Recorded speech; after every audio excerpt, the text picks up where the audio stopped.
말 그대로 위대한 한국인들의 맥을 봤다는 선생님의 진단처럼 결국은 이제 정석대로 간다면 선생님이 새로 판단하신 것처럼 마찬가지인데 헌재라든가 뭐 경찰이라든가 여러 기관들이 바로 서서 움직이고 있기 때문에 우리가 생각을 해보면 아마도 조기에 대선이 치러지지 않을까라는 생각을 좀 하게 됩니다. 에, 근데 이 조기 대선이라는 것도 또 간단치 않은 또 우리 역사의 한 페이지를 장식하는 중대 선거이기 때문에 어떤 준비들이 좀 필요하지 않겠습니까? 1945년에 일제 물러가고 1947년에 새로운 도시와 시민들의 합창이라는 책이 나왔습니다. 언젠가 제가 여기서 맞아요. 말씀을 드린 네. 제목이 기가 막히지 않아요? 새로운 도시와 시민들의 합창.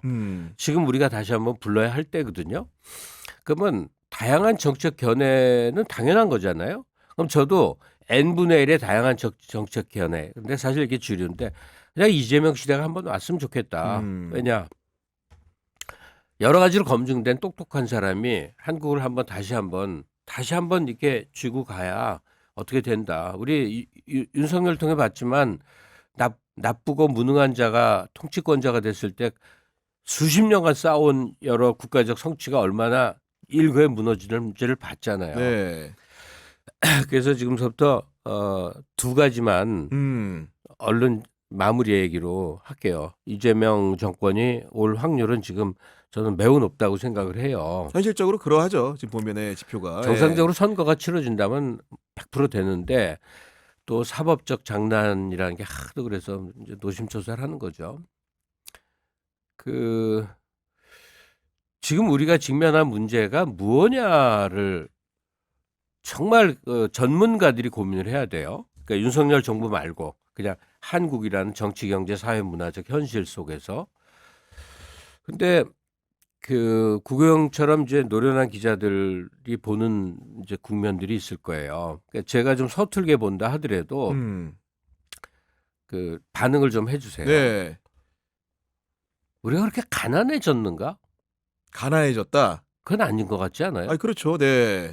그러니까 여러 그 양극화에 의한 그 이제 소득 편차가 있고 뭐 여러 문제가 당연히 여러 문제가 있지. 우리나라는 기업의 수익 지출률 그러니까 임금으로 나가는 게 68%래.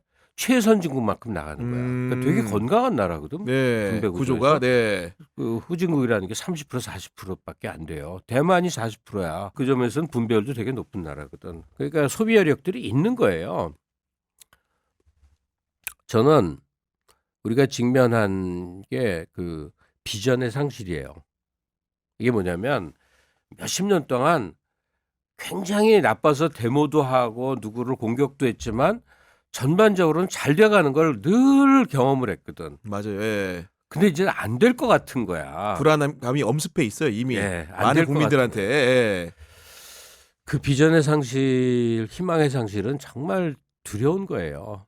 그러면 애따 모르겠다 이렇게 되고 그렇게 해서 추락한 사회의 모습들을 보면 아유 그래 나 하나 되고 말이야. 지금도요. 그 미국이 무슨 트럼프가 옛날에 했던 거 다시 법 만들어서 그 엘리트들 있잖아요. 무슨 연구원 자격 따고 뭐 이런 사람들 미국 진출을 엄청 쉽게 한 거 아세요? 그 지금 뭐 물밀듯이 빠져나가는데 우리 애가 지금 미국 유학 중인데 지금 잠깐 예. 다니러 와서 얘기를 해주는데 아빠 이건 너무한 거 있지. 그러니까 우리나라에서 뭐 좀 공부 좀 제대로 한 놈들이 지금 미국으로 빠져나가는 인력 유출이 쉬워졌다는 거죠, 쉽게 얘기해서. 말도 네. 못하는데 너무 많대. 그러니까 너무. 음. 걔도 이제 소위 유명한 학교를 여기서 다녔는데 동창회를 거기서 해야 된다는 거야. 다 넘어와 있대. 아, 정말로? 예.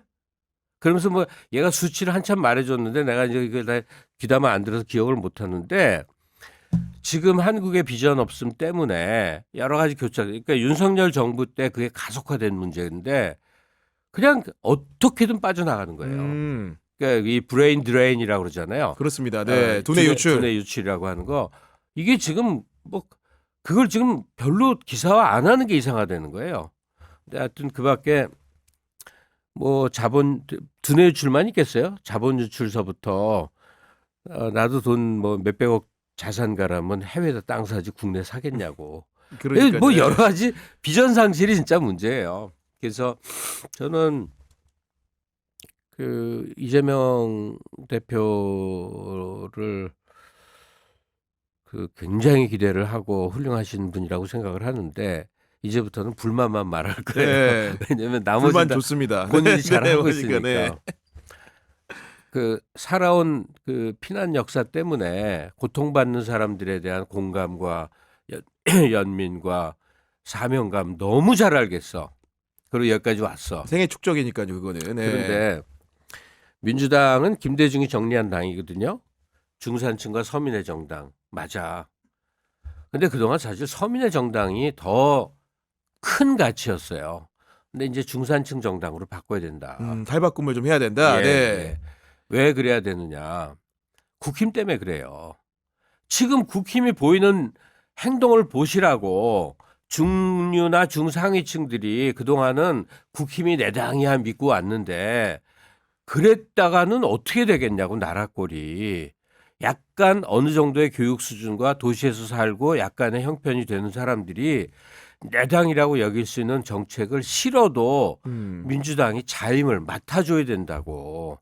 국힘의 자리를 맡아줘야 된다고요. 그래서 지금 국힘은 그냥 영남 자민련식으로 한 3, 40석째로 눌리고 중도 보수가 안 맞아. 중도 우파라고 해야 맞아. 아, 중도 우파. 네, 중도 보수란 말이 되게 이상한 건데 중도 우파로 민주당이 변신을 하면 네.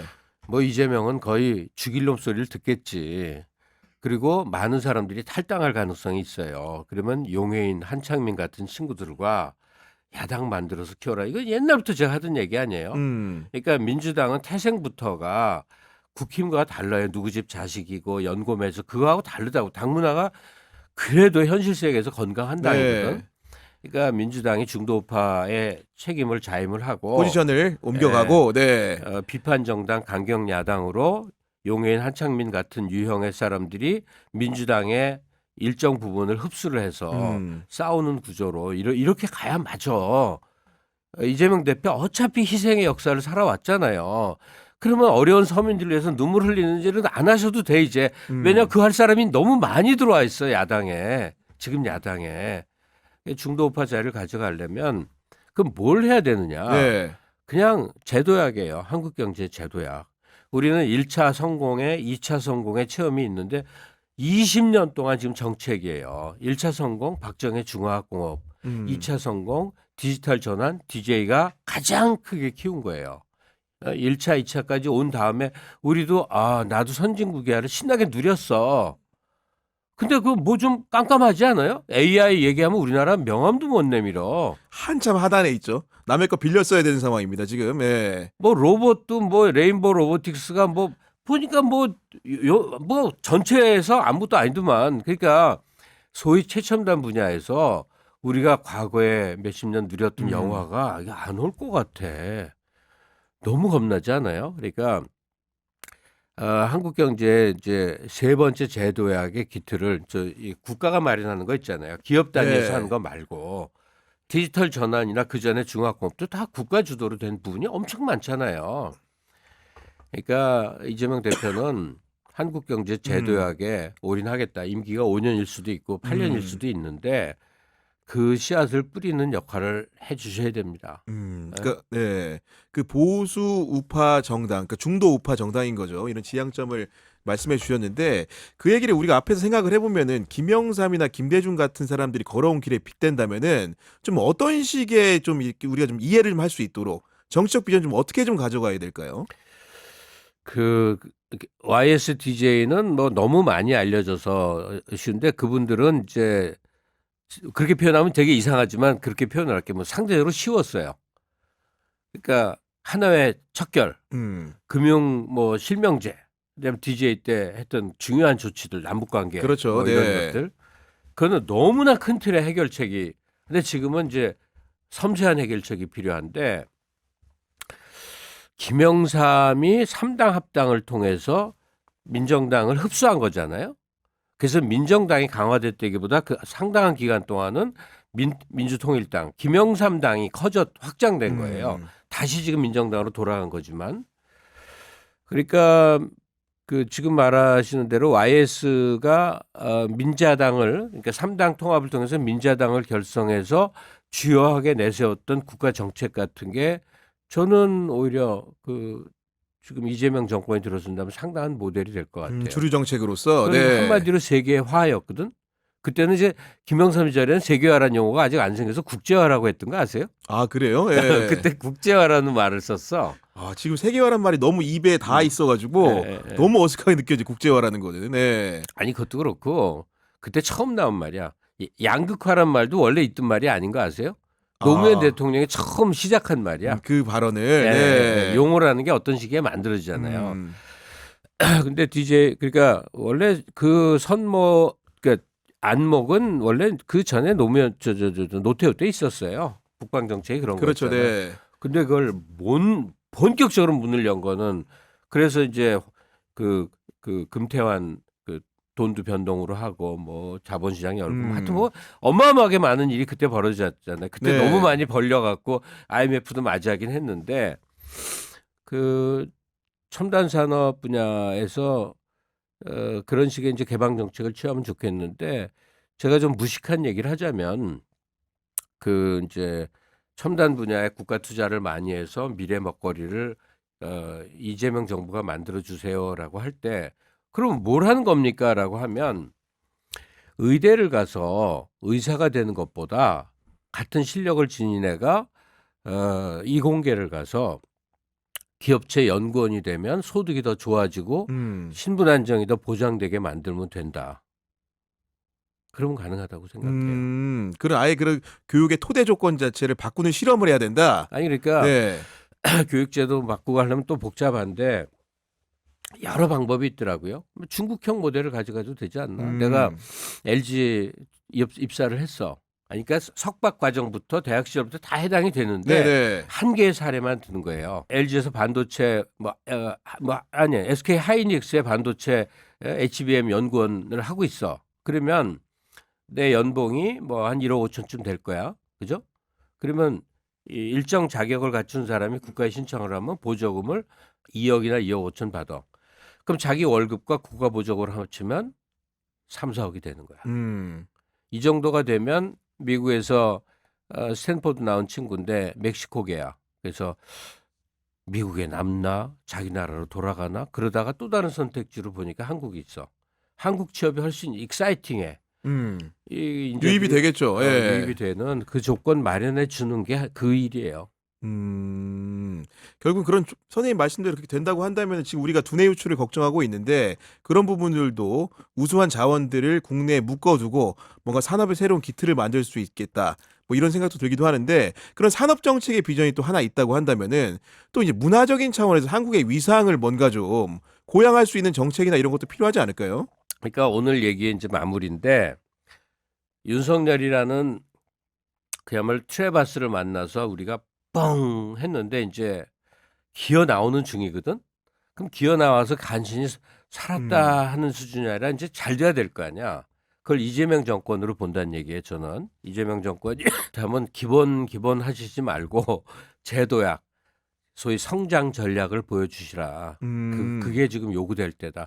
구구하게 이유 말 안 해도 아무나 붙들고 물어봐도 거기 동의할 사람이 더 많아요. 그렇죠. 네. 한국의 이제 제도야라고 표현하는 성장 전략이 이재명 하면 떠올라야 돼. 기본자가 아니라. 그 중에 이제 경제적 성장 모델은 첨단 분야에 대한 너무나 놀라울 만큼의 국가 투자예요.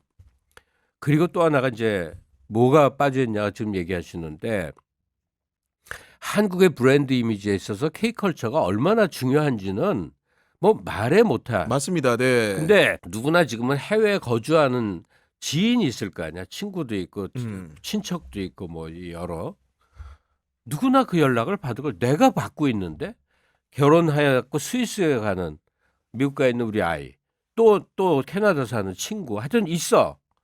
그러면 한국인을 그렇게 신기해한대잖아요. 아, 한국이라는 나라에 대해서 관심이 워낙 독특하다 보니까 그러니까 지금 유명 연예인처럼 됐다는데 이게 조금도 과장이 아닌 게 현재 사는 사람들이 얘기를 하니까 그렇죠. 네. 이런 거 처음 본다는 거야. 그러니까 80년대 일본이 누렸던 것 같은 게 지금 우리한테 왔나 봐요. 아시아인이면서 뭔가 이미지부터 다르고 외모부터 다르고 그래서 항상 잠재력으로 보고 그러니까 뭐 예를 들어 볼게요. 파라마운트에서 매년 이제 전공자들 여름 인턴을 뽑는데 그 파라마운트에 인턴이 되는 거는 음. 무지하게 어려운 일이에요. 그게 인턴 경력 중 나중을 위해서 아주 중요한 경력이에요. 네. 아시아계는 아무도 안 뽑는데 한국인만 뽑았어요. 아, 그래요? 놀랍죠.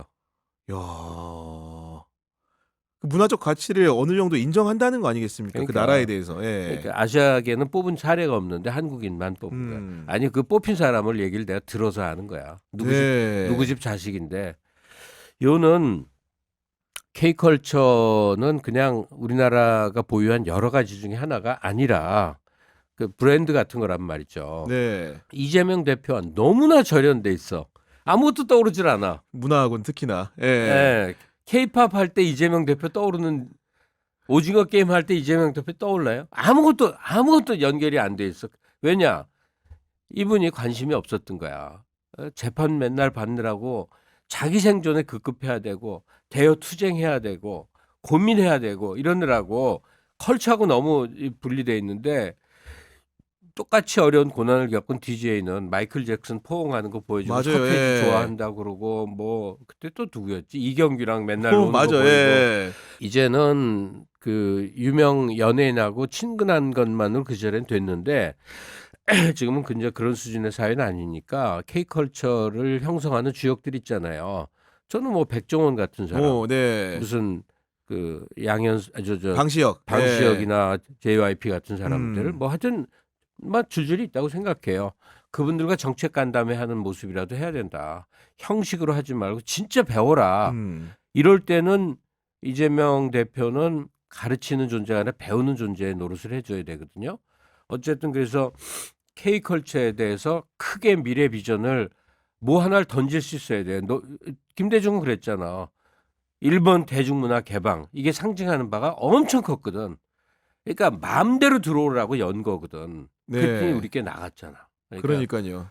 야, 그 안목은 놀라운 거죠. 만약에 DJ 때 그거 안 했고 그랬으면 지금도 우리가 굉장히 폐쇄형 문화 상태였을 가능성이 있었는데 그 밖에도 그 영화가 뭐라 그러지? 쿼터제에 대해서 스크린 쿼터. 예. 욕이란 욕은 다 먹어가면서 맞아요. 했던 예. 그런 것들. 그러니까 그 옛날 같으면 문화는 하부 구조 토대의 어떤 껍데기 같은 역할이었는데 지금은 토대 자체잖아요. 문화를 그렇게 구분이 안 되잖아요. 근데 이재명 시대를 우리가 예비하고 있을 때 그 K컬처가 갖고 있는 가치 그것을 어떻게 활용할 것이고 어떻게 비전 쉐어링을 할 것이냐에 대한 민주당 내지 이재명 대표의 이 구상이 준비. 너무나 알려진 게 없다. 네.